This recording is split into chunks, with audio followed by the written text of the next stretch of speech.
اس channel کے ذریعے پیش کیے جانے والے مختلف دینی پروگراموں سے فائدہ اٹھانے کے لیے ہمارے اس چینل کو آپ خود بھی سبسکرائب کر لیں اور نئی ویڈیوز کے نوٹیفیکیشن کے لیے بیل آئیکن کو پریس کر لیں اور ساتھ ساتھ دوسروں کو شیئر کر کے ثواب جاریہ حاصل کریں۔ الحمد لله نحمده ونستعينه ونستغفره ونؤمن به ونتوكل عليه ونعوذ بالله من شرور أنفسنا ومن سيئات أعمالنا من يهد الله فلا مضل له ومن يضلل فلا هادي له ونشهد أن لا إله إلا الله وحده لا شريك له ونشهد أن سيدنا ونبينا وحبيبنا وشفيعنا وسندنا وقدوتنا ومولانا محمدا عبده ورسوله صلى الله تبارك وتعالى عليه وعلى آله وأصحابه وذرياته وأهل بيته وبارك وسلم تسليما كثيرا كثيرا.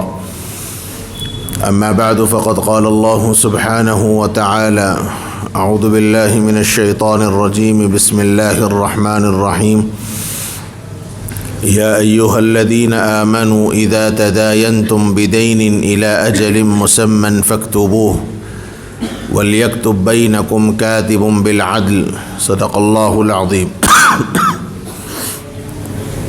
محترم بزرگوں، عزیز بھائیوں،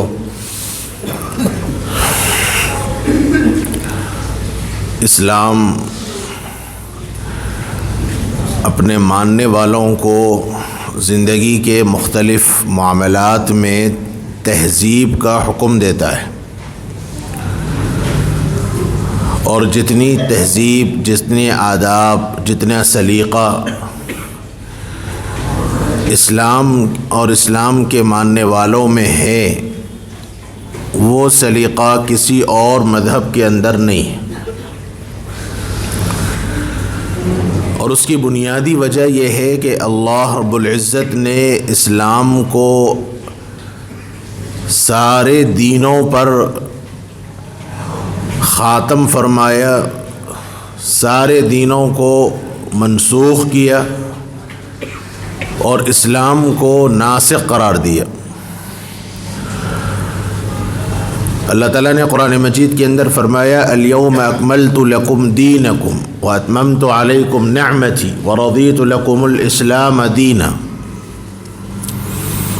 تو جب یہ آیت اتری جس میں یہ بتلایا گیا کہ آج تمہارے دین کو میں نے مکمل کر دیا اور تمہارے اوپر اپنی نعمت کو کامل کر دیا اور تمہارے لیے دین اسلام کو میں نے منتخب اور پسندیدہ کیا. سیدنا حضرت عمر ابن خطاب رضی اللہ عنہ کے زمانے میں ایک یہودی نے یہ بات عرض کی کہ امیر المؤمنین، اگر یہ آیت ہمارے بارے میں ہوتی، یعنی ہم لوگوں کے مذہب میں یعنی توریت میں آتی، تو ہم تو اس دن کو اپنا عید کا دن بنا لیتے. تو حضرت عمر رضی اللہ عنہ نے عرض کیا کہ مجھے اچھی طرح معلوم ہے کہ یہ آیت کب نازل ہوئی، کس موقع پر نازل ہوئی. یعنی حضرت عمر رضی اللہ عنہ نے یہ وضاحت کی کہ ایسا نہیں کہ ہم اس آیت کے نازل ہونے سے متعلق پوشیدہ ہیں، ہمیں علم نہیں، بلکہ فرمایا کہ ہمیں پورا علم ہے کہ یہ آیت کب نازل ہوئی، کس موقع پر نازل ہوئی. پھر فرمایا کہ وہ عرفہ کا دن تھا. حضرت عبداللہ ابن مسعود رضی اللہ عنہ راوی ہیں غالباً، انہوں نے فرمایا کہ یہ عرفہ کا دن تھا اور جمعے کا دن تھا، اور اس موقع پر یہ آیت نازل ہوئی جس میں اللہ تعالیٰ نے یہ وضاحت کر دی کہ آج اسلام کو کامل کر دیا گیا، اسلام کو مکمل کر دیا گیا. تو اس کا یہ مطلب نہیں ہے کہ پچھلے جتنے دین آئے ہیں وہ ناقص تھے. اسلام مکمل ہونے کا یہ مطلب نہیں کہ پچھلے اور جو حضرات انبیاء کو جو دین دیا گیا، جیسے حضرت موسیٰ کی شریعت ہے، حضرت عیسیٰ کی شریعت ہے، حضرت داؤد کی شریعت ہے، اور بھی دوسرے انبیاء علیہم الصلاۃ والتسلیم کی شریعت ہے، تو یہ مطلب نہیں کہ وہ دین ناقص ہے، کم تھا، بلکہ اس کا اصل مطلب یہ ہے کہ جتنے ادیان آئے ہیں، جتنے دین آئے ہیں، وہ سب کے سب ایک وقت تک تھے، اور اگلا نبی جب آتا تو پچھلے دین کو منسوخ کر دیا جاتا، پچھلی شریعت کو نسخ کر دیا جاتا، اب وہ دین چلتا۔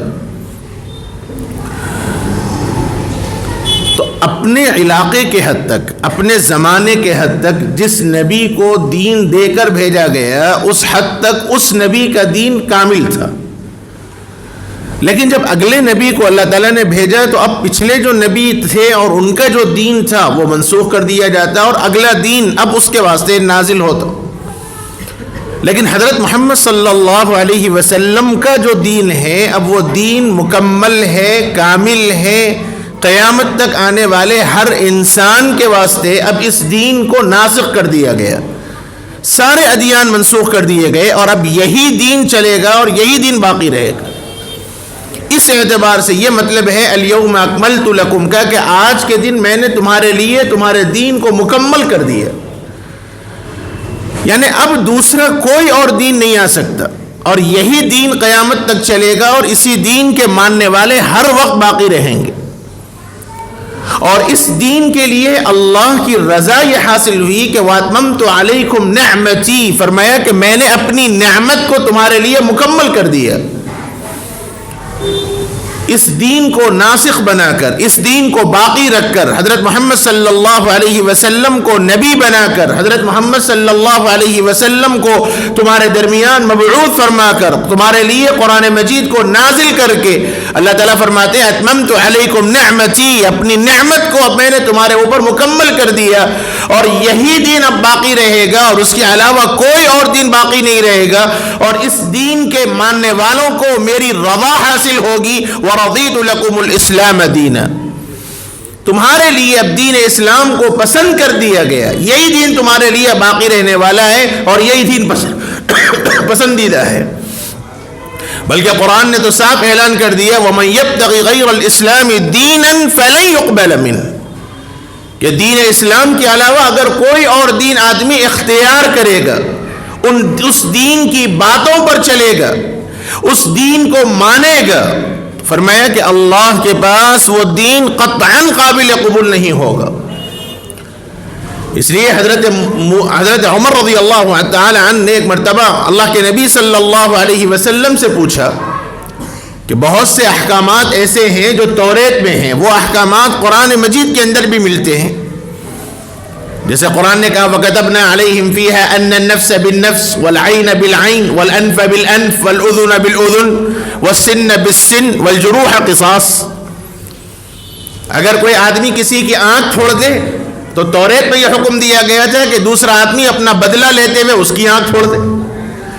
کوئی آدمی اگر کسی کے دانت توڑ دے تو دوسرا آدمی اپنا بدلہ لینے کے لیے اس کا دانت توڑ دے۔ کوئی آدمی کسی کے کان پر ضرب لگا دے، کان کاٹ دے، تو دوسرا آدمی اپنا بدلہ لینے کے لیے اس کے کان کو ضرب لگائے، اس کے کان کو کاٹ دے، یہ اجازت تھی۔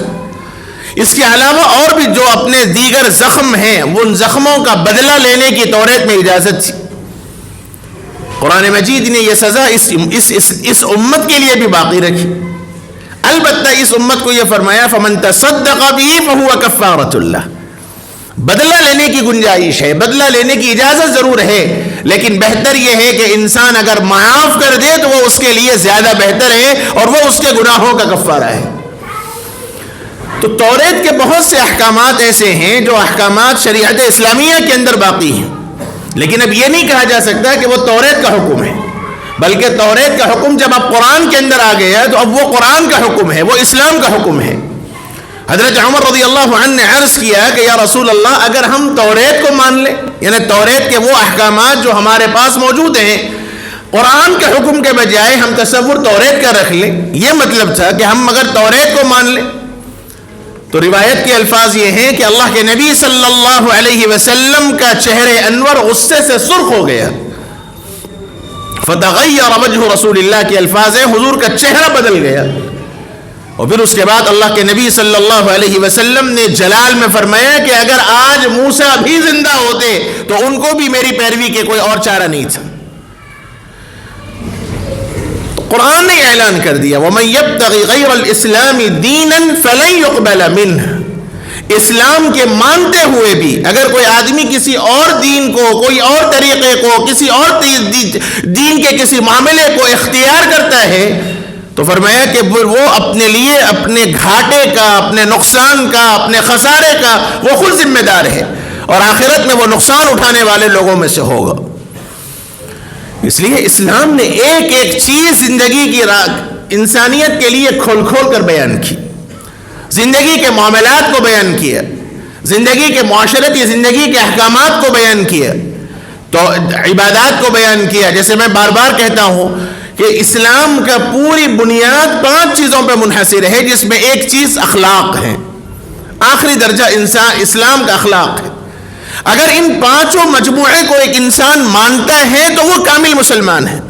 اگر کسی ایک کو مانتا ہے اور کسی ایک کو اختیار نہیں کرتا تو وہ انسان مسلمان تو ہے لیکن کامل مسلمان نہیں ہے. اور قرآن نے بار بار جگہ جگہ یہ فرمایا کہ تم مسلمان کامل بنو. یا ایھا الذین آمنوا ادخلوا فی السلم کافہ, اسلام میں مکمل طور پر داخل ہو جاؤ. حالانکہ خطاب ایمان والوں کو کیا جا رہا, مسلمانوں کو کیا جا رہا. یا ایھا الذین آمنوا, اللہ تعالیٰ نے اہل ایمان کو مخاطب کر کے فرمایا ادخلوا فی السلم کافہ. ایمان والا ہو گیا, مسلمان ہو گیا, اللہ کی توحید کو مان لیا, رسالت کو مان لیا, اس کو مخاطب کر کے کہا جا رہا ہے کہ اسلام میں مکمل طور پر داخل ہو جاؤ. تو مطلب یہی ہے کہ اسلام کے جو اور بقیہ احکامات ہیں, مناکحت کا معاملہ ہے, معاشرت کا معاملہ ہے, معاملات کا معاملہ ہے, جتنے اور چیزیں ہیں ان ساری چیزوں پر اپنے آپ کو مکمل طور پر داخل کر لو, تبھی تم کامل مسلمان بنو گے. اس لیے اسلامی احکامات میں معاشرتی زندگی کے اندر انسان کو یہ کہنے کا حق نہیں ہے کہ صاحب میں اپنی عقل سے سوچوں. یہ عاجز جو بار بار ایک بات کہتا ہے کہ جہاں انسانی عقل ختم ہوتی ہے وہاں سے شریعت شروع ہوتی ہے. شریعت کے احکامات آخری درجے کے ہیں اور اس سے آگے کوئی اور چارہ کار نہیں.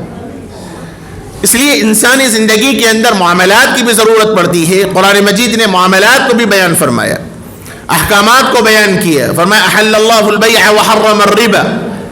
یہاں سے شروع ہوا کہ اللہ رب العزت والجلال نے فرمایا الذین یأکلون الربا لا یقومون الا کما یقوم الذی یتخبطه الشیطان من المس. اور اس کے آگے فرمایا یمحق اللہ الربا ویربی الصدقات, کہ اللہ تعالیٰ سود کو مٹاتا ہے, اللہ صدقات کو بڑھاتا ہے. اللہ کاروبار کی اجازت دیا, احل اللہ البیع وحرم الربا, اللہ نے خرید و فروخت کرنے کی, کاروبار کرنے کی, صحیح بزنس کرنے کی اجازت دی ہے, لیکن انٹرسٹ کی, سود کی اور زیادتی کی اللہ نے اجازت نہیں دی. فرمایا وحرم الربا, اللہ نے ربا کو حرام قرار دیا. اور زندگی کے اندر معاملات کرتے ہوئے, کاروبار کرتے ہوئے, معاشرت کرتے ہوئے, ایک دوسرے کے ساتھ رہتے ہوئے, بسا اوقات انسان کو ایک دوسرے سے خرید و فروخت کرنے کی, ایک دوسرے سے لین دین کرنے کی, ایک دوسرے سے معاملات کرنے کی, ایک دوسرے سے قرض لینے کی ضرورت پڑتی ہے. معاشرتی چیز ہے. اس لیے قرآن نے خاص طور پر ایک حکم دیا اذا تداینتم بدین. فرمایا کہ جب تم کوئی قرض کا معاملہ کرو, جب تم کوئی دین کا معاملہ کرو, اذا تداینتم بدین الی اجل مسمى, جب تم کوئی آپس میں ایک دوسرے سے قرض لینے دینے کا معاملہ کرو, ایک وقت مقرر تک پیسہ لینے کا معاملہ کرو, تو قرآن نے پہلے حکم دیا فاکتبوہ, کہ تم اس کو لکھ لیا کرو. یہ وہ ذات بابرکت کہہ رہے ہیں جنہوں نے ساری کائنات کو پیدا کیا, جو خالق ہیں, جو مالک ہیں, جو رب العالمین ہیں, جو پروردگار ہیں, جن کے تصرفات سے انسان وجود میں آیا, اور سارے انسانوں کے دل ان کے انگلیوں پر ہے. القلوب بین اصبعی الرحمن, اللہ تعالیٰ حضور نے فرمایا کہ سارے بندوں کے دل رحمان کی انگلیوں کے درمیان ہے. وہ جدھر چاہیں, جس کو چاہیں, جیسے چاہیں پلٹا دے. اللہ نے اس بات کا حکم دیا کہ جب تم کوئی لین دین کا معاملہ کرو، جب تم کوئی خرید و فروخت کا معاملہ کرو، اور جب تم خاص طور پر ایک وقت مقرر تک ایک دوسرے سے قرض کا معاملہ کرو، تو پہلی صورت یہ ہے فَاكْتُبُوا، اس کو لکھ لیا کرو۔ اور عربی جاننے والے جانتے ہیں فَاكْتُبُوا امر کا صیغہ ہے، اور امر کا مطلب ہے وجوب، واجب ہونا۔ تو علماء نے فرمایا کہ امر کی کئی قسمیں ہیں، ایک وجوب ہے، دوسرا استحباب ہے۔ تو یہاں وجوب معنی میں تو نہیں ہے، لکھنا ضروری نہیں ہے، لیکن یہ ایک اخلاقی چیز ہے کہ جب کوئی بھی معاملہ ہو، چاہے جو بھی معاملہ ہو، تو اس معاملے کو لکھنے کا حکم اسلام نے دیا، فَاكْتُبُوهُ۔ اور بھی یہ بھی فرمایا وَلْيَكْتُبْ بَيْنَكُمْ كَاتِبٌ بِالْعَدْلِ۔ ہونا یہ چاہیے کہ جب تم آپس میں کوئی قرض کا معاملہ کرو تو تم آپس میں کسی عادل آدمی کو گواہ بناؤ اور اس کے ذریعے ایگریمنٹ لکھاؤ۔ لیکن ہمارا معاملہ یہ ہے کہ اس لکھنے کو ہم لوگ عیب سمجھتے ہیں۔ اگر کہا جائے کہ صاحب قرض کا معاملہ ہے، صاحب لکھ لیں، تو یوں کہا جاتا کہ صاحب اتنی دوری آ گئی، یہ غیرت ہے کیا؟ غیر سمجھے لے کے بھاگ جاتا ہوں، سمجھ رہی کیا سمجھے صاحب آپ کہیں کو لکھ رہی؟ یہ ہمارے آپس کے تکلمات ہیں، یہ ہماری آپس کے خیالات ہیں۔ ہم یہ سمجھتے ہیں کہ لکھنا ایک غیر ہے، لکھنا ایک عیب ہے، لکھنا غیروں کے واسطے ہے، اپنوں کے واسطے نہیں۔ چاہے اپنے کتنا دھوکہ دے دے، کوئی مسئلہ نہیں۔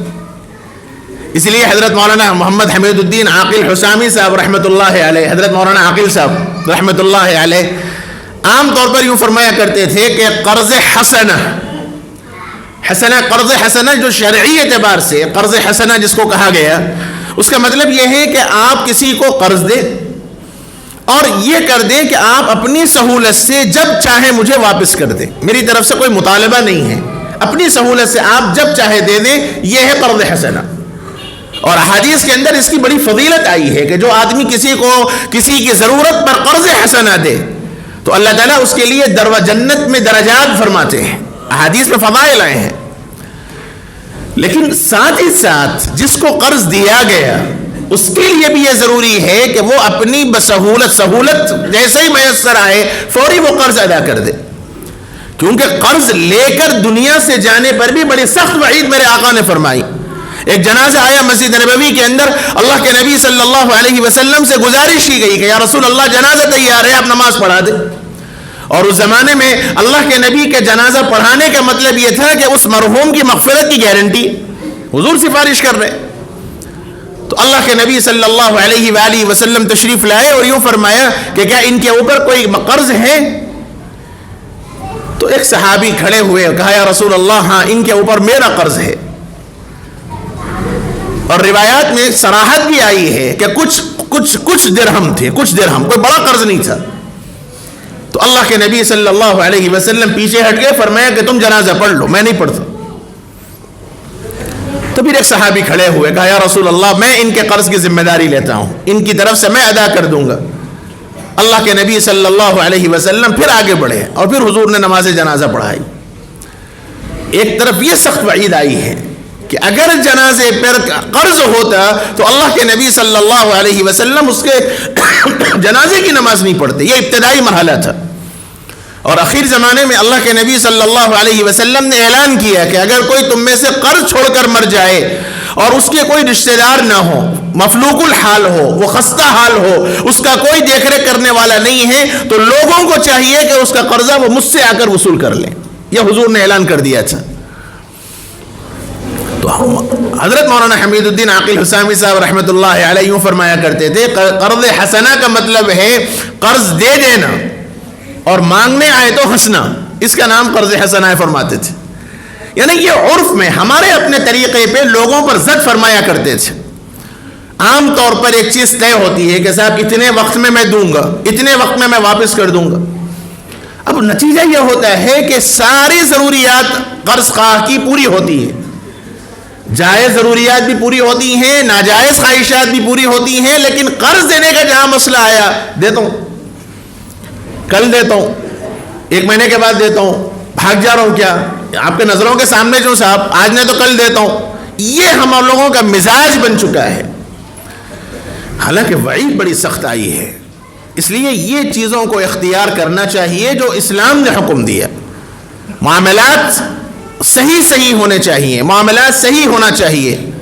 اگر میں کہوں تو شاید میں غلط نہ ہوں, ہو سکتا ہے میری بات سے کسی کو اختلاف ہو تو ہو, لیکن کئی لوگوں کے تجربات کی روشنی میں ایک بات کہتا ہوں, اور یہ بات مجھے ان حضرات نے بتلائی جو مارکیٹ میں بیٹھے ہوئے ہیں. ہم تو مدرسے والے آدمی ہیں, ہمارا کام پڑھنا پڑھانا ہے, ہم تو مارکیٹ کے آدمی نہیں.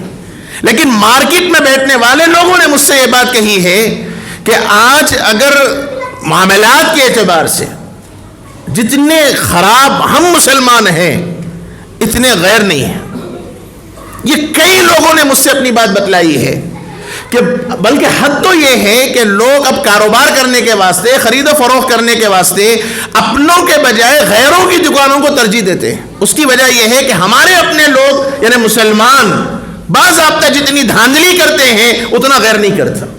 میں یہ نہیں کہہ رہا ہوں غیر نہیں کرتے, لیکن یہ اپنوں کی بات ہے. جو اسلام ماننے والے مسلمانوں ہیں, مسلمان ہیں, شریعت کے احکامات کو ماننے والے ہیں, کاروبار کا طریقہ نبی نے جو بتلایا ہے ہم اس سے اتنے زیادہ پیچھے ہیں.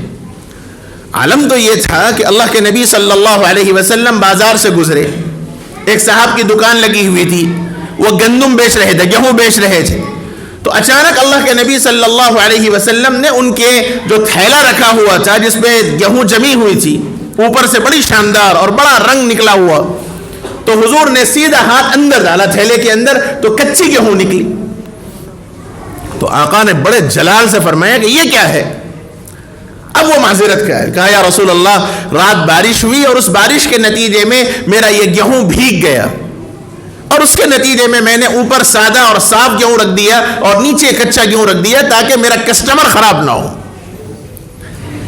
تو اللہ کے نبی صلی اللہ علیہ وآلہ وسلم نے صاف فرمایا کہ لا امانت له, لا دین له ولا امانت له في الاسلام, او كما قال علیہ الصلاۃ والسلام لا دین لمن لا امانت له, او كما قال. حضور نے یہ فرمایا کہ جس آدمی کے پاس امانت نہیں ہے وہ آدمی دیندار نہیں ہے. وہ آدمی مسلمان نہیں ہو سکتا جس آدمی کے پاس دینداری نہ ہو, امانت نہ ہو, کاروبار میں معاملہ نہ ہو. اور پھر حضور نے فرمایا کہ اگر تمہیں ایسا کرنا ہے تو صاف یہ کہہ دو لا خلابہ, دھوکہ نہیں کر سکتا, اس مال میں یہ خرابی ہے, یہ کہہ کر بیچو. حضور نے منع کیا ان کو. لیکن ہم لوگوں کا معاملہ یہ ہے کہ صاحب چکنی چپڑی باتوں سے, زبان درازی سے, اچھی باتوں سے یہ سمجھا جاتا کہ صاحب اپنا فائدہ ہو گیا, سامنے والا لاس میں چلا گیا, سامنے والا نقصان میں چلا گیا, مجھے اس سے بحث نہیں, میں تو بچ گیا. ہر وقت اپنا اپنا اپنا یہ سوچ ہے.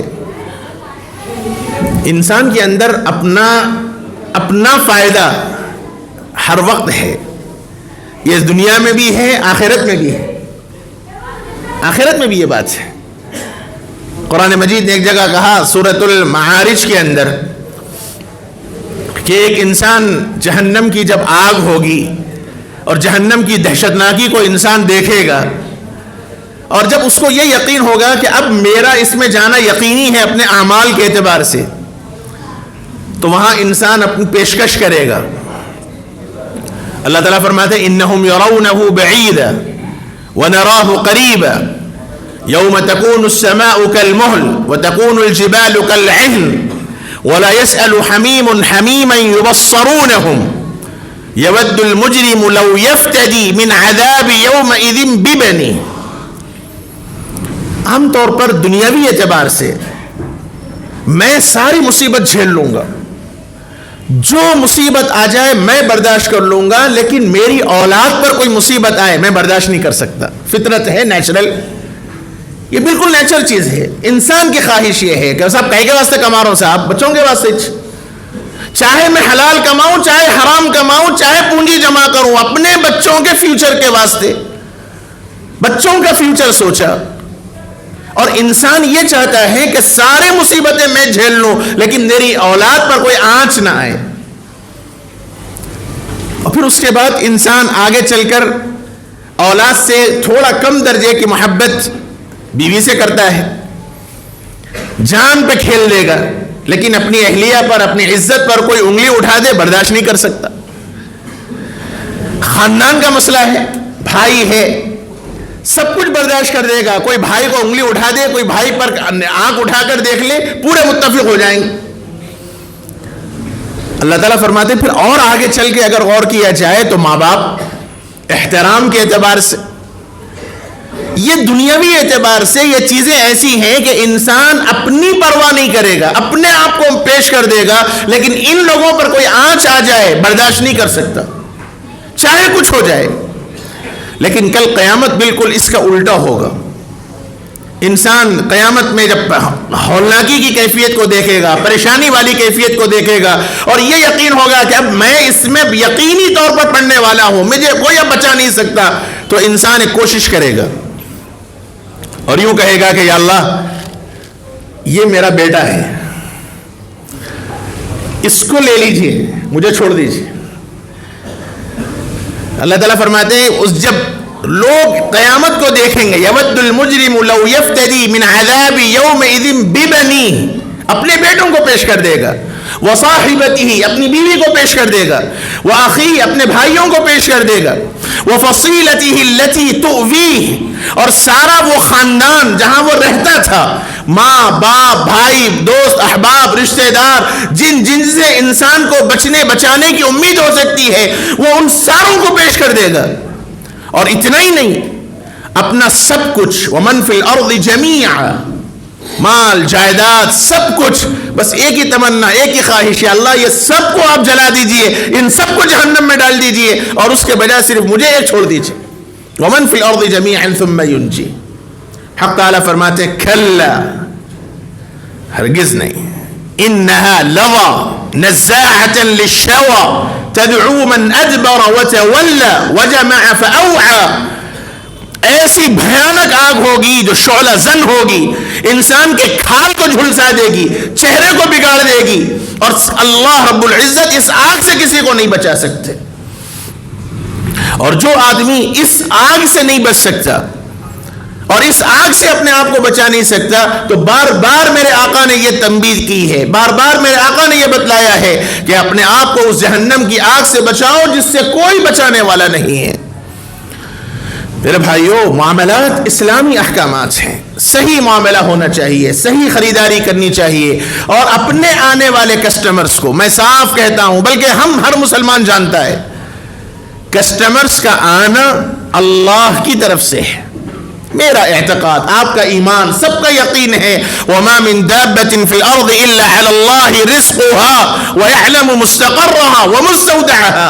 روئے زمین کے ہر انسان کی, ہر مخلوق کی روزی کی ذمہ داری اللہ نے اپنے فضل سے لے رکھی ہے. اس لیے جتنا آپ کے مقدر میں ملنا طے ہے, اللہ نے لکھ رکھا ہے, وہ مل کر رہے گا. یہ ایمان ہے میرا اور آپ کا. لیکن پریشان ہونے کی ضرورت نہیں ہے, اس کے نتیجے میں حرام حلال کی تمیز کیے بغیر کسی طرح بس میرے پاس آ جائے, چاہے سامنے والے کا نقصان ہو جائے, یہ اسلامی معاملات میں سے نہیں ہے. اس لیے اس کا خیال رکھنا چاہیے. دوسری ایک گزارش اور اہم بات, اور وہ کہہ کر میں اپنی بات ختم کرتا ہوں, جیسے میں نے شروع میں عرض کیا کہ اسلام آخری دین ہے, اس دین کے بعد کوئی اور دین نہیں آنے والا. یہ دین کو اللہ نے خاتم فرمایا, اس دین کو اللہ نے ناسخ فرمایا, اور اس دین کے بعد کوئی اور دین نہیں آ سکتا. اور کوئی مسلمان اگر کسی اور دین کے طریقے کو اختیار کرتا ہے اور وہ اس کو حلال سمجھتا ہے, اگر وہ عقیدہ توحید سے یا اسلام کے مخالفت سے ٹکراتا ہے اور وہ انسان اس کو اختیار کرتا ہے, تو پھر وہ انسان بھی اسی فرد میں داخل ہوگا. میرے آقا نے فرمایا من تشبہ بقوم فہو منہم, او کما قال, جو آدمی کسی قوم سے مشابہت اختیار کرتا ہے, کل قیامت کے دن اللہ اس کو اسی کے ساتھ اٹھائیں گے. اس لیے یہ ذہن میں رکھنا چاہیے کہ اسلام آخری دین ہے. اسلام کے ماننے والے مکمل طور پر توحید پرست ہیں, وہ اللہ کی توحید کو مانتے ہیں, وہ سارے انبیاء پر ایمان رکھتے ہیں, حضرت محمد صلی اللہ علیہ وسلم پر جیسے ایمان رکھتے ہیں سارے نبیوں پر ایمان رکھتے ہیں. ہمارا ایمان ہے لا نفرق بین احد من رسلہ, بحیثیت نبی کے, بحیثیت رسول کے, ہم کسی رسول میں تفریق نہیں کرتے. حضرت عیسیٰ کو بھی اللہ کا نبی مانتے ہیں، حضرت موسیٰ کو بھی اللہ کا نبی مانتے ہیں، حضرت آدم کو بھی اللہ کا نبی مانتے ہیں، اور حضرت محمد صلی اللہ علیہ وسلم کو بھی اللہ کا نبی مانتے ہیں۔ بحیثیت نبوت کے، بحیثیت رسالت کے ہم نبیوں میں تقسیم نہیں کرتے، اور ہمارا عقیدہ یہ ہے کہ سارے انبیاء حضرت آدم سے لے کر حضرت محمد صلی اللہ علیہ وسلم تک اللہ کے بندے اور اس کے رسول ہیں۔ اس لیے کرسچنز کا جو عقیدہ ہے، خاص طور پر 25 دسمبر کو کرسمس ڈے کے طور پر ایک مسلمان کے لیے خاص طور پر میری کرسمس کہنا حرام ہے، ناجائز ہے۔ اگر کوئی مسلمان میری کرسمس کہتا ہے یا ہیپی کرسمس ڈے کہتا ہے اور وہ اس کے عقیدے کے اعتبار سے کہتا ہے، اس میں کوئی قباحت نہیں سمجھتا، کوئی برائی نہیں سمجھتا، تو معاف کرتے ہوئے مجھے کہنے دیجئے کہ وہ آدمی بھی ایسے ہی کافر ہے جیسے ایک عیسائی کافر ہے۔ انجانے میں ہمارے بہت سے مسلمان لوگ بھی جو کاروبار سے متعلق ہیں، اپنے کسٹمرز کو اپنی طرف راغب کرنے کے واسطے باضابطہ اپنے واٹس ایپ پہ اسٹیٹس لگاتے ہیں ہیپی کرسمس ڈے کا۔ مسلمان لوگ کہہ رہا ہوں میں، اگر آپ کے اطراف میں، آپ کے آس پاس میں کوئی کرسچنز ہیں، کوئی آپ کو بڑھ چڑھ کر پہلے وہ خود پہل کر کے ہیپی کرسمس آپ کو کہہ دے، اب کیا صورتحال ہے؟ اب ایسی صورت میں آپ کو کیا کریں آپ؟ تو علماء نے یہ بتلایا ہے کہ ایسے موقع پر آپ مسکراتے ہوئے خاموش بیٹھ جائیں، آپ ریٹن میں جواب نہ دیں، کیونکہ کرسمس کا مطلب یہ ہوا ان کے عقیدے کے اعتبار سے حضرت عیسیٰ علیہ السلام کی وہ پیدائش کا دن ہے، اور ان کا عقیدہ یہ ہے کہ کرسچن میں 3 طبقے ہیں۔ آپ تاریخ پڑھیے، آپ کو اندازہ ہوگا کہ کرسچنس میں 3 طبقے ہیں، اور ان کے طبقوں میں ایک طبقہ تثلیث کا ہے۔ تثلیث کا مطلب یہ ہوا کہ اللہ، حضرت عیسیٰ اور حضرت مریم، یا اللہ، حضرت عیسیٰ، حضرت جبرائیل، یہ تینوں مل کے ایک خدا ہیں۔ ایک تو ان کا عقیدہ یہ ہے کہ حضرت عیسیٰ علیہ السلام اللہ کے بیٹے ہیں، اور 25 دسمبر کو حضرت عیسیٰ علیہ السلام اللہ عز و جل سے پیدا ہوئے، نعوذ باللہ۔ وقالت النصارى، اللہ تعالیٰ نے فرمایا وقالت الیہود عزیر ابن اللہ وقالت النصارى مسیح ابن اللہ، مسیح اللہ کے بیٹے ہیں، یہ ان کا عقیدہ ہے۔ اور 25 دسمبر کو ان کے عقیدے کے اعتبار سے حضرت عیسیٰ علیہ السلام اللہ سے پیدا ہوئے۔ حالانکہ اگر انجیل کا مطالعہ کیا جائے تو خود اندازہ ہوگا کہ انجیل میں خود متضاد روایات ہیں۔ انجیل کی روایت یہ ہے کہ حضرت عیسیٰ علیہ السلام سخت سردی کی رات میں پیدا ہوئے۔ انجیل کی روایت یہ بتلاتی ہے کہ حضرت عیسیٰ علیہ السلام سخت دوپہر کے وقت گرمی میں پیدا ہوئے۔ انجیل کی روایت یہ بتلاتی ہے کہ حضرت عیسیٰ علیہ السلام اس وقت پیدا ہوئے جس وقت انتہائی قسم کا سخت برف پڑ رہا تھا اور ایک چرواہا بکریاں چروا رہا تھا۔ تو جب وہاں انسان کو نکلنا مشکل ہے، وہاں چرواہا جانور کو بکریاں چرائے، یہ بھی بات سمجھ میں نہیں آ سکتی۔ خود انجیل کے اندر تضاد ہے، اس لیے تحقیقی طور پر، ریسرچ کے طور پر تحقیق کرتے ہوئے یہ بات ثابت نہیں ہے کہ حضرت عیسیٰ علیہ السلام کی پیدائش 25 دسمبر کو ہوئی ہے۔ ان کا عقیدہ ان کو مبارک، وہ جو اپنے عقیدے کے اعتبار سے کریں۔ جہاں سے شروع ہوا کرسمس ڈے منانے کا طریقہ، وہ صرف اس لیے ہوا کہ حضرت عیسیٰ علیہ السلام کی تعلیمات کو عام کیا جائے، لہذا ان کا جو پادری ہوتا ہے، پہلی مرتبہ اس نے باضابطہ جو چرچ ہوتا ہے اس میں لوگوں کو جمع کیا، اور وہاں آ کر اس نے حضرت عیسیٰ کی تعلیمات سنائی، معاملہ ختم۔ پھر اس کے بعد خیال ہوا کہ صاحب نوجوان طبقہ نہیں آ رہا، تو نوجوان طبقے کو لانے کے واسطے ان لوگوں نے یہ سوچا کہ تھوڑا میوزک لگائی جائے، نوجوانوں کو اپنی طرف مائل کرنے کے واسطے، لہذا تھوڑا میوزک لگائی گئی۔ اور پھر اس کے بعد جب سوچا کہ ابھی بھی معاملہ صاف نہیں ہوا تو تھوڑا سا موسیقی کے ساتھ ساتھ تھوڑا ناچ گانا بھی ہونا چاہیے، وہ شروع ہوا۔ پھر اس کے بعد انہوں نے یہ سوچا کہ صاحب اس کے ساتھ تھوڑا انجوائمنٹ ہونا چاہیے، تو شراب نوشی شروع کی گئی۔ اس کے بعد باضابطہ عیاشی شروع ہوئی، اور اب عالم یہ ہو گیا کہ پورا جتنا کرسمس ڈے منایا جاتا ہے ساری عبادات ایک طرف، اب وہ سوائے عیاشی فحاشی کے کوئی اور چیز نہیں ہو سکتی. اور ریسرچ کرنے والوں نے یہ بتلایا ہے کہ کرسمس ڈے کے دن یعنی 25 دسمبر کو جتنی مقدار میں شراب فروخت ہوتی ہے ساری دنیا میں اتنی شراب کسی اور وقت فروخت نہیں ہوتی. جتنی فحاشی اور جتنی عیاشی اور جتنی زناکاری اس دن ہوتی ہے کسی اور دن نہیں ہوتی. شریعت کے خلاف جب بغاوت ہوگی تو یہی چیزیں پیش آئیں گی. خیر وہ ان کا مسئلہ ہے. میں صرف ایک مسلمان بھائیوں سے یہی کہتا ہوں، اللہ کے واسطے ہاتھ جوڑ کے عرض کرتا ہوں کہ ان کے عقیدوں سے آپ اپنے آپ کو بچائیں. ایک مسلمان کے واسطے کرسمس کی مبارکبادی دینا، ہیپی کرسمس کہنا یا کرسمس ڈے کیا کہنا، یہ سب چیزیں حرام ہیں، ناجائز ہیں. اور میری کرسمس بھی کہتے ہیں شاید بعض لوگ، اور اس کا مطلب یہ ہے کہ حضرت اللہ رب العزت نے حضرت عیسیٰ علیہ السلام کو پیدا کیا، نعوذ باللہ. وہی مقصد ہے ان کا. اس لیے آپ اسٹیٹس پہ چاہے آپ کے کسٹمرز ہوں، چاہے آپ کے کاروباری لوگ ہوں، جیسے اس سے پہلے میں نے عرض کیا کہ دیوالی کی مبارکبادی دینا جائز نہیں ہے، اس لیے کہ وہ ان کا عقیدہ ہے. آگ باضابطہ ان کی ایک ماتا ہے، ان کا عقیدہ ان کو مبارک ہے. ہر آدمی اپنے عقیدے پہ آزاد ہے. ہم مسلمان ہیں، ہم توحید پرست ہیں، ہم اللہ کے توحید کو مانتے ہیں. ہم نبیوں کو یہ مانتے ہیں کہ وہ اللہ کے نبی ہیں، اللہ کے بندے ہیں. اللہ تعالیٰ نے نہ کسی کو پیدا کیا نہ اللہ سے کوئی پیدا ہوا. لم یلد ولم یولد، یہ ہمارا عقیدہ ہے. اس لیے اگر اس عقیدے کی تائید کرتے ہوئے اگر آپ کسی کو مبارکبادی دیتے ہیں تو آپ کا مبارکبادی دینا ناجائز ہے. اور اگر آپ اس میں کوئی قباحت نہیں سمجھتے، آپ اس کو برا نہیں سمجھتے اور آپ اس مبارکبادی دینے کو جائز سمجھتے ہیں تو نعوذ باللہ میں ہاتھ جوڑ کر آپ سے عرض کرتا ہوں کہ ایک کرسچن جیسا غیر مسلم ہے، ایسے ہی ایک مسلمان آدمی بھی بغیر قباحت سمجھتے ہوئے، ناجائز سمجھتے ہوئے اگر یہ مبارکبادی دیتا ہے تو اس میں اور ایک کرسچن میں کوئی فرق باقی نہیں ہے. غیر محسوس طریقے سے بعض مرتبہ ہم مسلمانوں سے یہ چیزیں وجود میں آ جا رہی ہیں، سرزد ہو رہی ہیں. اس لیے اس سے احتیاط کرنا چاہیے میرے بھائیوں. یہ بہت نازک مسئلہ ہے، یہ توحید کا مسئلہ ہے، یہ عقیدے کا مسئلہ ہے.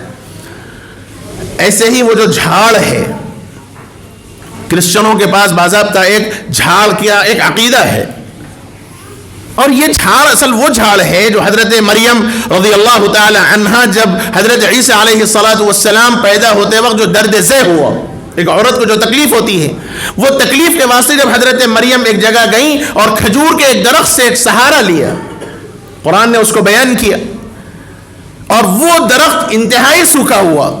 حضرت مریم کی برکت سے اللہ تعالیٰ نے اس کھجور کے درخت کو تر و تازہ کر دیا. تو وہ جو درخت ہے، اس درخت کی ایجاد ہوئی ان لوگوں کے پاس، اور وہ عقیدہ ہے ان کا کہ جیسے حضرت عیسیٰ کے دنیا میں آنے سے کھجور کے اس سوکھے درخت کے اندر برکت آ گئی، ایسے ہی اگر کسی گھر کے اندر یہ درخت اور اس درخت کے مشابہ اگر کوئی چیز رکھی جائے تو پھر ہمارے گھروں کے اندر بھی برکت آئے گی اور نحوست ختم ہو جائے گی. یہ عقیدہ ہے ان کا.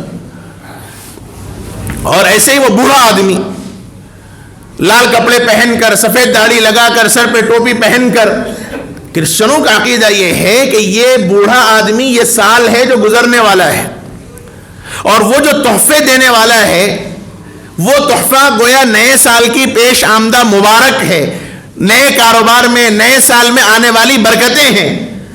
یہ ان کا عقیدہ ہے.